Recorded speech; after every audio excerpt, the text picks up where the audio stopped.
Naninira kay Carla, may kalalagyan na nga ba? Yan ang ating pag-usapan for today's video. At syempre bago natin ipagpatuloy ang ating pag-support today's video, kung bago ka pa lang sa aking channel, please subscribe po, like, and pakit na rin po natin guys ang notification bell upang ma-update po tayo tuwing ako po nag-upload sa mga viral and trending video.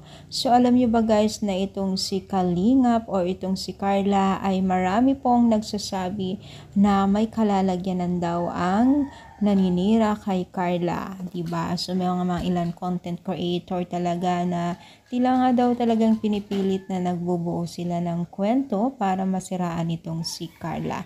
Alam naman natin noon pa man po ay may mga ganitong kalakaran na pagdating kay Carla.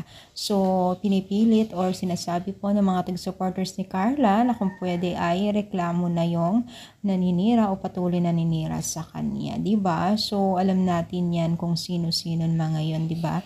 Pero syempre itong si Carla ay gusto niyang tahimik, hindi siya sanay sa ganitong klaseng sitwasyon, ay buti na lang at meron na Carla na mahabang pasensya at binabaliwa na lang niya.